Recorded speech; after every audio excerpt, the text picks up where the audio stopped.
الحمد لله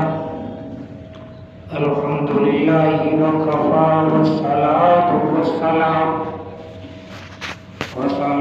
والسلام على سيد الرسل وخاتم الأنبياء وعلى آله وصحبه وأهل بيته وأزواجه وذرياته أجمعين. أما بعد فأعوذ بالله من الشيطان الرجيم. بسم الله الرحمن الرحيم.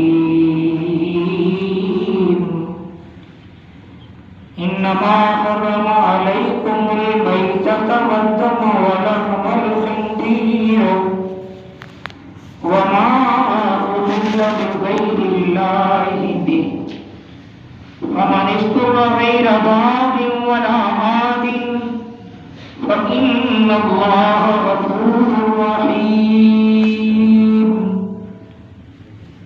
آمنت بالله صدق الله مولانا العظيم وبلغنا رسوله النبي الأمي الصادق الأمين.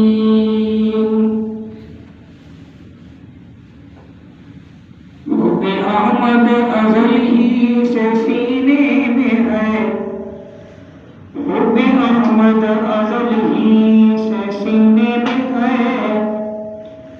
میں یہاں ہوں میرا دل مدینے میں ہے. بے سہارا نہ سمجھے زمانہ ہمیں، بے سہارا نہ سمجھے زمانہ ہمیں. ہم غریبوں کا آقا مدینے میں ہے. پھول کھلتے ہیں پڑھ پڑھ کے صلی اللہ، پھول کھلتے ہیں پڑھ پڑھ کے صلی اللہ. جھوم کر کہہ رہی ہے باد صبا، ایسی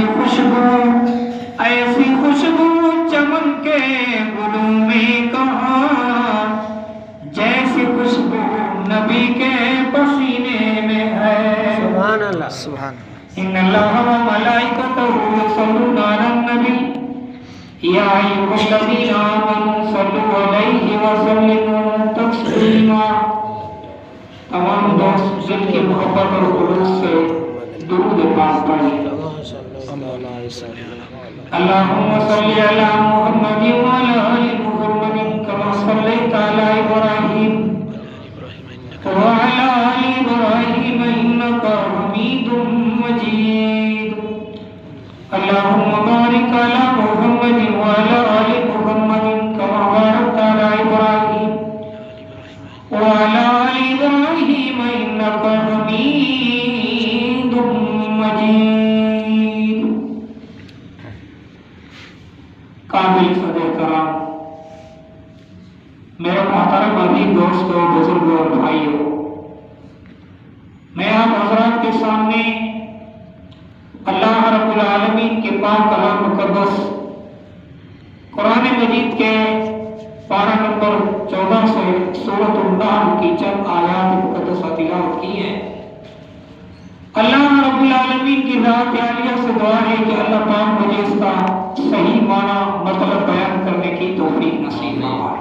آمین. بیان کرنے کے بعد اللہ رب العالمین کی ذات عالیہ مجھے اور آپ کو اللہ پاک عمل کی توفیق نصیب فرمائے. میرے محترم عزیز دوستو، حدیث پاک کے اندر آتا ہے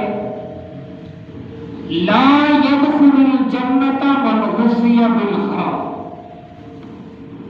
وہ جسم جنت میں داخل نہیں ہوگا جس جسم کی غذا حرام سے کی ہے، حرام کھایا، وہ جسم جنت میں نہیں جائے.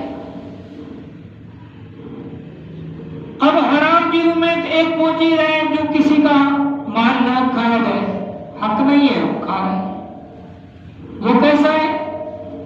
فرمائے ان الذین یاکلون اموال الیتامی ظلما انما یاکلون فی بطونہم نارا، یتیم کا مال اگر کوئی نہ کھاتا ہے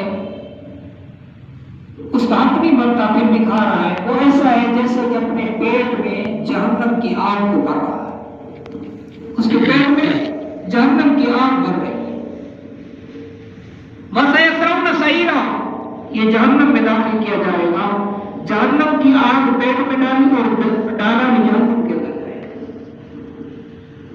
اب دوسرے حرام چیزوں میں سے کہ انسان میتا مردار جانور کو کھا رہا ہے، اے حرام یہ بھی کھا رہا ہے، یا کھلا رہا ہے، کچھ لوگ ایسے بھی ہوتے ہیں، کوئی ڈنگر مر جاتا ہے، کوئی جانور مر جاتا ہے، پھر اس کو ذبح کر کے یا مارکیٹ میں لا کر لوگوں کو کھلاتے ہیں، یہ بھی حرام ہے۔ جب حرام مر گیا حرام ہے تو اس کو کھانا بھی کھلانا بھی حرام ہے۔ والدم، جو ذبح کرتے وقت جو خون نکلتا ہے وہ بھی حرام ہے۔ ولحم الخنزیر، خنزیر کا گوشت بھی حرام ہے۔ وما اہل لغیر اللہ بہ، اور وہ چیز، وہ گوشت یا وہ کھانا جو غیر اللہ کے نام پر کیا گیا ہو وہ بھی حرام ہے۔ اب قرآن پاک نے بتا دیا غیر اللہ کے نام پر جو چیز کی جائے وہ حرام ہوتی ہے، یہ قرآن کا فیصلہ ہے۔ اب ہمارے یہاں مزاروں پر پیروں پر بڑے نیاز چلاتے ہیں، جب غیر اللہ کا نام اس کے اوپر آ جاتا ہے تو وہ حرام ہو جاتا ہے۔ نیت تبدیل کر لیں کہ بھائی میں یہ اللہ تعالیٰ کے نام پر خیرات کر رہا ہوں، اس کا ثواب فلاں بزرگ کو عطا فرما، فلاں اولیاء اللہ کو عطا فرما، حضرت حسین کو عطا فرما، اہل بیت کو عطا فرما، صحابہ کو عطا فرما، حضور پاک صلی اللہ علیہ وسلم کو عطا فرما۔ نیت نیک کر لی تو وہ کھانا بھی حلال ہے، کھلانا بھی حلال ہے اور ثواب کا کام۔ نیت بد ہے، جس طرح لوگ بولتے ہیں نظر اللہ میں آئے، اب اللہ تعالیٰ کے نام کے ساتھ کسی کو شریک بنا لیا غیر اللہ کو، تو وہ کھانا کھلانا دونوں حرام ہے۔ کتنے قدر حرام ہے؟ جس طرح فرما مردار حرام ہوتا ہے، خنزیر کا گوشت حرام ہوتا ہے، اسی کے ساتھ اللہ نے اس کا بھی تذکرہ کر دیا، فرمایا جو غیر اللہ کے نام پر جو چیز کھلائی جاتی ہے کھائی جاتی ہے وہ بھی حرام ہے۔ ہمارے لوگ بولتے ہیں کہ بھئی چاول کوئی حرام رہتے ہیں کیا؟ یہ چاول ہے، کھانا ہے کیا؟ بریانی حرام ہوتی ہے کیا؟ بھائی جو مردار بکری مر جائے وہ کھائے گا، بکری حرام ہوتی ہے کیا؟ وہ کھاؤ۔ جو بکری مر جائے اس کو کاٹ کر ویسے کھا لو، ذبح نہ کرو، بغیر ذبح کے کھا سکتے ہو؟ بکری حرام ہوتی ہے؟ ادھر بولتا ہے ذبح کرنے کے بعد حلال ہوتی ہے، ویسے مر جائے تو مردار ہے وہ نہیں کھاتا، ادھر بریانی کے لیے بولتا ہے بریانی حرام ہوتی ہے کیا؟ پیٹ کا چکر ہے، اس چکر میں نہ دیکھتا ہے یہ حلال ہے یہ حرام ہے۔ جب انسان حلال حرام کی تمیز نہیں کرتا، فرمایا لا يدخل الجنت من غسل بالحرام، وہ جسم جنت میں داخل نہیں ہوگا جس نے حرام کھایا، حرام کیا حرام کی غذا کے ساتھ جسم کو پالو۔ تو میرے محترم عزیز دوستو، میں آپ سے پوری امت مسلمہ سے یہ اپیل کرتا ہوں حرام سے بچیں، حرام کھانے سے بچیں، کھلانے سے بچیں۔ جب اللہ پاک نے فرمایا ہے فَكُلُوا مِمَّا رَزَقَكُمُ اللَّهُ حَلَالًا طَيِّبًا، اللہ پاک نے آپ کو رزق عطا فرمایا ہے حلال پاکیزہ رزق، جب اللہ نے دیا ہے وہ کھاؤ۔ حرام کیوں کھاتے؟ حرام سے بچو، حلال کھاؤ۔ حلال کھلانا بھی عبادت ہے، کھانا بھی عبادت ہے۔ فرمایا کھانا اس لیے کھاؤ، نیت یہ کرو اللہ میں یہ کھانا کھا رہا ہوں، اللہ میرے جسم کو طاقت ہوگی، میں اٹھ کر اللہ کے دین کا کام کروں گا، نماز پڑھوں گا، تلاوت کروں گا، نیکی کے کام کروں گا۔ اب یہ کھانا، اب یہ پینا، یہ بھی عبادت میں شامل ہے۔ نیت کر رہے ہو، نیت یہ کرو کہ یا اللہ مجھے تمہیں نیت کر رہا اس لیے کہ میرے جسم کو، دماغ کو آرام آئے گا، پھر میں اللہ کے دین کا کام کروں گا، قرآن کی تلاوت کروں گا، بیان کروں گا، اور اس دماغ سے اللہ نیکی کے کام سوچوں گا، نیک کام کرنے کی کوشش کروں گا، اللہ مہربانی فرما میری نیند کو بھی قبول فرما۔ اب یہ نیند اس کے لیے عبادت میں شامل ہو جائے گی۔ کھانا پینا نیند انسان کی ضرورت ہے، اب نیت تبدیل کرنا، کھانا پینا اٹھنا بیٹھنا یہ سارا عبادت میں شامل ہو جائے۔ خود ورزش کرنا بھی عبادت میں شامل ہو سکتا ہے۔ نیت نیک ہو، میرا جسم توانا ہوگا، طاقتور ہوگا تو بہت عرصہ میں دین کا کام کرتا ہوں۔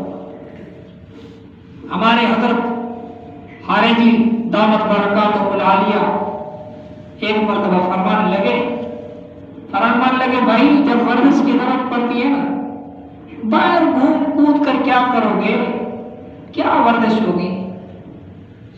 نفل پڑھنا شروع کر دو، نفل پڑھنا شروع کر دو، 2 نفل پڑھے، 4 پڑھو، 6 پڑھو، 10 پڑھو، جتنی اللہ نے طاقت دی ہے، یعنی جو مکروہ وقت نہیں ہے اس کے علاوہ تم جتنے 200 رکعت بھی نفل پڑھ سکتے ہو، ساری رات پڑھیے، ساری رات نفل پڑھو، آپ کی ورزش بھی ہو جائے گی، عبادت بھی ہو جائے گی۔ اللہ والے جو بات کرتے ہیں نا وہ انسان کے فائدے کی ہوتی ہے۔ ورزش کے لیے انسان کر سکتا ہے، منع نہیں ہے کہ وہ نہ کرے، لیکن اللہ کے ولی نے ایک طریقہ بتا دیا، ورزش اس طرح سے بھی ہو سکتی ہے کہ آپ کی ورزش بھی ہو جائے گی، عبادت بھی ہو جائے گی، نیکی کا کام بھی ہو جائے گا۔ تو میرے محترم عزیز دوستو، یہ دین کا کام کرنا، اللہ کے دین کے لیے چلنا، اللہ کے دین کے لیے بیٹھنا، اللہ کے دین کی بات کو پہنچانا، یہ بھی عبادت میں شامل ہے، یہ بھی نیکی میں شامل ہے۔ شرط یہ ہے کہ ہمارے دلوں کے اندر اخلاص ہو، اللہ کی رضا ہو، اللہ کی محبت ہو۔ جب ہمارے دل اللہ کی محبت سے سرشار ہوں گے، اللہ کی ذات گواہ ہے، ہمارا اٹھنا بیٹھنا بولنا یہ اللہ پاک عبادت میں شامل فرمائیں گے، اللہ پاک عبادت میں شامل فرمائیں گے۔ یہ کیسے ہوگا؟ حضرت حارث بھی کے برادر تھے، اس کے پاس ایک بندہ تشریف لایا، بلوچستان سے تشریف لایا، فرمانے لگے حضرت جی مجھے پہچانا، میں کون ہوں حضرت جی پہچانا؟ ایک مرتبہ بولا، حضرت نے خاموشی کے باتوں میں لگے ہوئے تھے، میں بھی بیٹھا تھا۔ دوسرے مرتبہ بولا، اس کے بعد حضرت جی نے بولا کہ بھائی، وہ خود بولنے لگا، حضرت جی میں وہ ہوں جو 1500 من ساریاں چاول بلوچستان سے اپنی گاڑی پر لایا تھا، وہ پہلی مرتبہ بھی کرایہ نہیں لیا تھا، اب بھی نہیں لیا، میں وہ بندہ ہوں، میں یہ اتنا کام کرتا ہوں۔ حضرت جی نے فرمایا بھائی میں آپ کو کیا پہچانوں؟ آپ کو وہ پہچان رہا ہے جس کے لیے تم لائے ہو، جس کے لیے لائے ہو وہ تجھے پہچان رہا ہے۔ ہم پہچانے نہ پہچانے، ہمارے پاس تو 1000 لوگ آتے ہیں جاتے ہیں، ہم کس کو پہچانے گے کہ فلاں بندہ یہ ہے؟ بھائی جس کے لیے تو لایا ہے وہ تجھے پہچان رہا ہے۔ بھائی ہم دین کا کام کر رہے ہیں، ہمیں کوئی پہچانے یا نہ پہچانے اس کی کوئی پرواہ نہیں ہے، ہمیں وہ پہچان رہا ہے جس کے لیے کر رہے ہیں، جس کو راضی کرنے کے لیے تم نکل رہے ہو، جس کو راضی کرنے کے لیے قدم اٹھا رہے ہو، وہ اللہ آپ کو پہچان رہا ہے۔ تو میرے محترم عزیز دوستو، اللہ کے نبی کی محبت دل میں ہو، قرآن کی محبت دل میں ہو۔ حدیث پاک کے اندر آتا ہے ایک بندہ آیا، حضور پاک صلی اللہ علیہ وسلم کی محفل لگی ہوئی ہے، ایک بندے نے سوال کیا، اللہ کے نبی قیامت کب آئے گی؟ حضور پاک صلی اللہ علیہ وسلم نے فرمایا، بھائی تو قیامت کے بارے میں پوچھ رہا ہے تو قیامت کی تیاری کیا کی ہے؟ کیا تیاری کی ہے تم نے؟ عرض کیا اللہ کے نبی میں نے تیاری تو نہیں کی، لیکن انی احبک، اللہ کے نبی میں تجھ سے محبت کرتا ہوں، میرا اور تو عمل کوئی نہیں ہے۔ حضور پاک صلی اللہ علیہ وسلم نے فرمایا، المرء مع من احب، آدمی قیامت کے میدان میں اس کے ساتھ اٹھایا جائے گا جس سے محبت کرے گا۔ فرمایا صحابی تیری محبت مجھ سے ہے، قیامت کے میدان میں تم میرے ساتھ اٹھو گے۔ سبحان اللہ، کتنا بڑا اعزاز ہے۔ تو ہماری دلوں میں اللہ کے نبی کی محبت ہو۔ فرمایا دمکتا رہے تیرے روضے کا منظر، دمکتا رہے تیرے روزے کا منظر، سلامت رہے تیرے روزے کی جالی، ہمیں بھی عطا ہو وہ شوق بودر، ہمیں بھی عطا ہو وہ جذبہ بلالی۔ اللہ ہمارے دلوں میں اللہ کے نبی کی محبت، اللہ کی محبت کا، اللہ کے نبی سے محبت کا یہ طریقہ ہوتا ہے۔ ان المحبہ، جو انسان جس سے محبت کرتا ہے وہ اس کی اطاعت کرتا ہے، اس سے پیار کرتا ہے۔ اگر آپ چاہتے ہیں آپ کے دلوں میں اللہ کے نبی کی محبت ہو تو زیادہ سے زیادہ درود شریف پڑھا کریں۔ اٹھتے بیٹھتے گھومتے پھرتے درود پاک آپ کی زبان پر چلتا ہے۔ بڑا درود شریف سے آپ تھک جاتے ہیں، چھوٹا درود شریف پڑھ سکتے ہیں۔ کیسے؟ صلی اللہ علیہ وآلہ وسلم، یہ بھی ہے۔ صلی اللہ علیہ وسلم بھی پڑھ سکتے ہیں، اٹھتے بیٹھتے صلی اللہ علیہ وسلم، صلی اللہ علیہ وسلم، صلی اللہ علیہ وسلم، صلی اللہ علیہ وسلم۔ ٹھیک ہے، ایسے یہ زبان پر ایسے چڑھ جائے گا جیسے سبحان اللہ پڑھتے ہیں نا، سبحان اللہ سبحان اللہ سبحان اللہ، کوئی مشکل پیش نہیں آتی۔ یہ صلی اللہ علیہ وسلم بھی ایسے چڑھ جائے گا۔ اب جب اتنا درود پاک بہترین ہو جائے گا، آپ کی زبان پر چڑھ جائے گا ہر وقت، تو قیامت کا میدان ہوگا۔ اللہ کے نبی پاک صلی اللہ علیہ وسلم نے فرمایا جو انسان جتنا زیادہ درود پاک پڑھتا ہے میرے اوپر، قیامت کے میدان میں اتنا زیادہ میرے قریب ہوگا۔ سبحان اللہ۔ اگر آپ چاہتے ہیں حضور کا قرب نصیب ہو، حضور کی محبت نصیب ہو، تو درود پاک زیادہ زیادہ پڑھا کریں۔ ایک حدیث پاک کے اندر آتا ہے قیامت کا میدان ہوگا، فیصلہ شروع ہو جائے گا۔ حضرت آدم علیہ السلام بیٹھے، اس کا لمبا سا قد ہوگا، لوگوں کے فیصلے ہو رہے ہیں، کوئی جہنم جا رہا ہے، کوئی جنت میں جا رہا ہے، کوئی کیسے کوئی کیسے۔ ایک بندہ ہوگا، اس کا فیصلہ ہو جائے گا، اس بندے کو جہنم میں لے کر جا رہا ہے، اس کو جہنم میں لے کر جا رہے ہیں۔ آدم علیہ السلام فرمائیں گے احمد یا احمد، احمد تیرا امتی جہنم میں جا رہا ہے۔ حضور پاک صلی اللہ علیہ وسلم اپنی چادر کس لیں گے مضبوط کر کے، جلدی بھاگ پڑیں گے، دوڑ پڑیں گے ادھر۔ فرمایا رک جاؤ رک جاؤ رک جاؤ، فرشتوں کو بولیں گے، وہ عرض کریں گے ہم آرڈر کے محتاج ہیں، لا یعصون اللہ ما امرهم ویفعلون ما یؤمرون۔ جو اللہ کا آرڈر ملتا ہے ہم نہیں رک سکتے، اگر رکیں گے تو اللہ کی نافرمانی ہو جائے گی۔ اس کا آرڈر ہے، اس کو جہنم لے کر جانا ہے۔ اس وقت حضور پاک صلی اللہ علیہ وسلم اللہ کی بارگاہ کی طرف متوجہ ہوں گے۔ اللہ فرمایا، اللہ کی بارگاہ میں عرض کریں گے الہ العالمین آپ نے فرمایا تھا وَلَسَوْفَ يُعْطِيكَ رَبُّكَ فَتَرْضَىٰ، حضور میں آپ کو اتنا دوں گا کہ تو راضی ہو جائے۔ سبحان اللہ۔ اللہ یہ میرا امتی ہے، جہنم میں جا رہا ہے۔ اللہ فرمائے گا فرشتوں کو رک جاؤ رک جاؤ رک جاؤ، اس کا حساب کتاب دوبارہ شروع کرو۔ تو اس کا حساب و کتاب دوبارہ شروع ہو جائے گا۔ جب دوبارہ شروع ہو جائے گا تو اس وقت جب دوبارہ اس کا حساب و کتاب شروع ہو جائے گا تو اس وقت اعمال نامے میں حضور پاک صلی اللہ علیہ وسلم چھوٹی سی پرچی لے کر اس کے اعمال نامے میں ڈالیں گے اور اس کا اعمال نامہ وزنی ہو جائے گا۔ سبحان اللہ۔ نیکیوں کا پلڑا بھاری ہو جائے گا۔ حکم ہو گیا قد فاز، یہ کامیاب ہو گیا، اس کو جنت کی طرف رہا۔ وہ بندہ بولے گا اب میں تو جنت جا رہا ہوں، اور کرے گا رکو رکو مجھے جنت کی طرف ابھی نہیں لے کر جاؤ، سب سے پہلے مجھے پہچاننے دو یہ کون سی ہستی ہے اتنی عظیم و خوبصورت شکل والی ہستی جس نے جہنم سے بچا کر مجھے جنت لے کر جا رہی ہے، یہ کون ہستی ہے؟ عرض کرے گا اے خوبصورت چہرے والے حسین چہرے والے تم کون ہو؟ تم نے مجھے جہنم سے بچا کر جنت کی طرف جانے والا بنا دیا، یہ پرچی کیا تھی، کیا ماجرا؟ حضور پاک صلی اللہ علیہ وسلم فرمائیں گے میرے امتی میں تیرا نبی ہوں۔ اللہ اکبر، حضور کا دیدار کیا ہوگا؟ اللہ کے نبی کا دیدار ہی ہمارے لیے جنت سے زیادہ ہے۔ جنت کو کیا مجال ہے، حضور کا دیدار مل جائے، حضور کی محبت مل جائے، ہمارے لیے سب سے زیادہ یہ اچھی چیز ہے۔ تو میرے محترم عزیز دوستو، حکم ہوگا فرمایا میں آپ کا نبی ہوں۔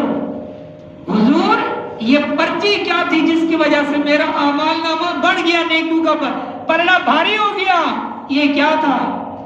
حضور پاک صلی اللہ علیہ وسلم فرمائیں گے میرے امتی یہ وہ درود پاک تھا جو اٹھتے بیٹھتے تو میرے اوپر درود پڑھتا تھا، یہ وہی درود شریف تھا جو میں نے آج آپ کے اعمال نامے میں ڈال دیا، اس اعمال نامے کی بدولت اللہ نے آپ کے نیکیوں کے وزن کو بڑھا دیا سبحان اللہ اور جنت کا حقدار بن گیا۔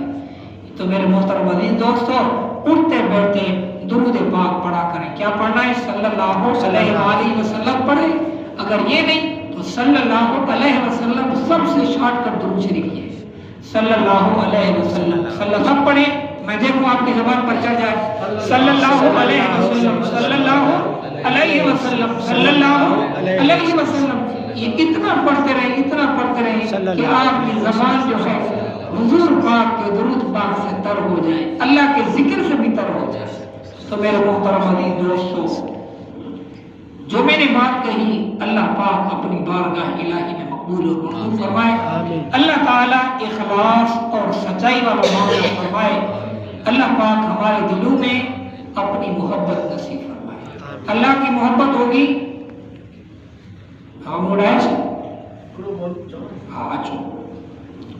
تو میرے محترم عزیز دوستو، اللہ کے نبی کی محبت ہوگی تو ہمارے دل انشاءاللہ قیامت کے میدان میں اللہ کے نبی کی محبت کی وجہ سے انشاءاللہ ہمارے دل بھی روشن ہوں گے، ہمارا سینہ بھی روشن ہوگا۔ جب قیامت کا میدان ہوگا، اس درود پاک کی برکت سے اللہ کے نبی ہم سے خوش ہو جائیں۔ تو اللہ تعالیٰ سے دعا ہے، جو میں نے کلمات کہے اللہ پاک اپنی بارگاہ الہی میں مقبول اور منظور فرمائے، اللہ تعالیٰ اخلاص اور سچائی نصیب فرمائے۔ میں سمجھتا ہوں ڈاکٹر صاحب آپ جائیں گے، جلدی نکل بتاؤ سو دعا اور بری طرح کو درود شریف پڑھو۔ اللہ یا اللہ ہمارے آواز کو اپنی بارگاہ الہی میں قبولیت کے ساتھ نصیب فرما۔ اللہ جتنے بھی احباب جماعت میں نکلے ہوئے دین کے کام کے لیے اللہ ان کے سفر میں قبول فرما۔ جتنے بھی لوگ درس قرآن پاک میں شامل ہوئے، اللہ قرآن پاک کا دیدار کیا، علماء کا دیدار کیا، اللہ اس حاضری کو، اس عبادت کو اللہ اپنی بارگاہ الہی میں قبولیت کے ساتھ نصیب فرما۔ اللہ ہم سب کو حضور پاک صلی اللہ علیہ وسلم سے محبت نصیب فرما۔ یا اللہ جو محبت کا تقاضا ہے کہ ہم نبی پاک صلی اللہ علیہ وسلم کے طریقے کے مطابق زندگی گزاریں اور ہماری زبان پر درود پاک جاری ہو، اللہ ہمیں درود پاک سے محبت نصیب فرما۔ حضور پاک صلی اللہ علیہ وسلم کے اسوہ حسنہ کے مطابق زندگی گزارنے کی توفیق نصیب فرما۔ یا اللہ جتنے ہمارے علماء بیانات کر رہے ہیں پوری دنیا میں، دین کا کام کر رہے ہیں، تمام امت مسلمہ دین کا کام کر رہی ہے، یا نعت خوان حضور پاک صلی اللہ علیہ وسلم کی تعریف میں اللہ تعالیٰ یا اللہ تیری حمد و ثنا میں اللہ زندگی گزار رہے ہیں، اللہ ہمارے تمام عبادات کو، محنتوں کو اللہ بارگاہ الہی میں قبولیت کا شرف نصیب فرما۔ اللہ ہمیں اخلاص نصیب فرما، اللہ ہمیں سچائی نصیب فرما۔ اللہم صلی علی سیدنا مولانا محمد النبی الأمی وعلی آلہ وآلہ وسلم۔ سبحان ربک رب العزت عما یصفون وسلام علی المرسلین والحمد للہ رب العالمین، آمین۔ یہ نعت پڑھے گا